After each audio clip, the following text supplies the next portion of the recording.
In Plato's Republic, one of the models of society which he describes is one in which there would be three classes, each of whom would have a clearly defined function to perform. One class would be the producers of goods and services that would be consumed by the society. In addition, there would be two classes who would be tasked with guarding the society. So we have the producers and then the guardians, who are they themselves divided into auxiliaries or soldiers, and the rulers. The producers are essentially an economic class consisting of merchants, farmers, retail traders, and other laborers. These are the persons engaged in commerce. In the context of the society being described by Plato, he made reference to hunters, fishermen, merchants, and sailors. So he's very much describing the economic functions that would have been carried on during his time. Fast forward to the 21st century, and he could very easily be describing the investment bankers, lawyers, programmers, car salesmen, and social media influencers. Now, whether you agree that the last group constitutes a useful economic function is a debate for another video, I promise. Plato's civilized society would grow and would require a class of soldiers to deal with the almost inevitable conflict over access to resources that would arise as various neighboring communities sought to expand their share of resources.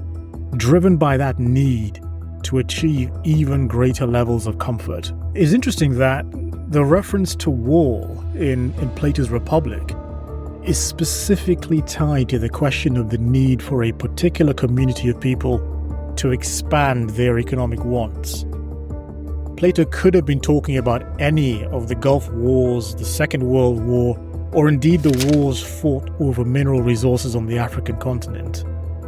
At the heart of each of those conflicts is a battle for access to resources, to mineral wealth, regardless of the spin that politicians may put on the need for military intervention. Look, the Gulf War was not about fighting for the freedom of ordinary Kuwaiti citizens. And you can file the research for weapons of mass destruction in a drawer, along with the expeditions to locate Bigfoot. In any case, it is the class of soldiers that came to be known as the auxiliaries in Plato's Republic. The third class is a class of guardians or rulers who were to emerge from the class of auxiliaries, but whose rigorous education and training would set them apart from the other classes.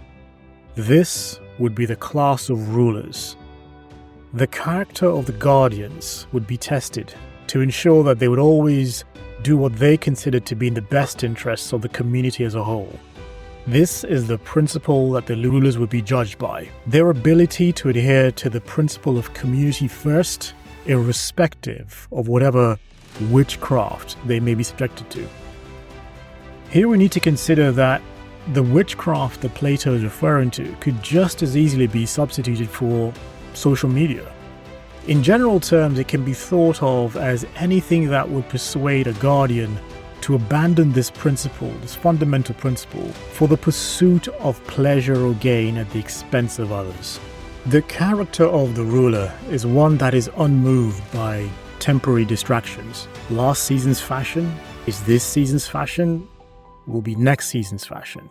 Also, doing the right thing is an imperative, not because it has become trendy to protest against the destruction of the koala bear's natural habitat, just because celebrity X said it's important. You may ask why Plato thought it necessary to make these classes distinct. A further question is whether the classes are mutually exclusive.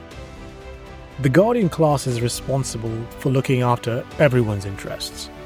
The rulers are to be persons who are not themselves engaged in witchcraft or falsehood, and who necessarily deal in the truth.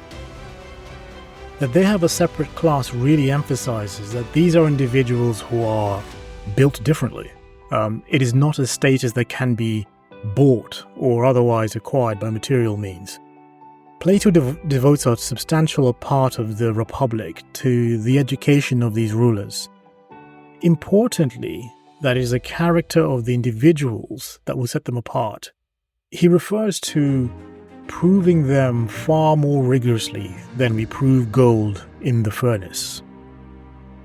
The class of merchants, farmers, and industrialists are viewed as separate. Plato acknowledges that they serve an important part in the building of the economy, but makes clear that they are apart from the class he believes are worthy of looking after the interests of the wider community. If the lessons in the Republic had been heeded through history, then we would, in the present day, be able to look around and see that the people to whom society looks to for inspiration and leadership are those who demonstrate the qualities of the guardian class. After all, we're now a civilized society and intelligent enough to see the wisdom of a society set up by the structure outlined by Plato, right? Wrong.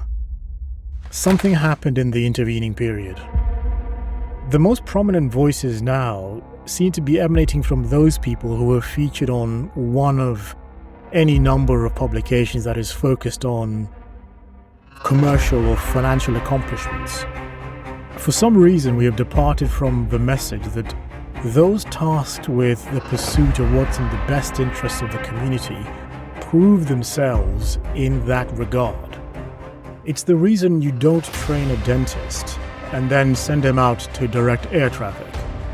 How often do successful businessmen and women transition from the business world to the world of politics and therefore government? Is excellence in the business world, where capitalist principles prevail, consistent with the character required of a guardian? A capitalist or entrepreneur is driven to seek the greatest profit for his or her enterprise. A quick wardrobe change would not transform such a person into a ruler. And by ruler, I am really talking about someone who has been given a platform from which they have influence, well, culturally and economically. According to Friedrich Hayek in his book, The Road to Serfdom, those most immediately interested in a particular issue are not necessarily the best judges of society as a whole. We have been paying attention to the wrong things. Wealth and fame have become the path to prominence, to leadership, to elevation, not character. We are then disappointed to learn that those who have been elevated to those positions simply cannot meet the expectations placed upon them. The truth is, they were never meant to. You, me, all of us need to think more critically about who our leaders are and who has influence over us.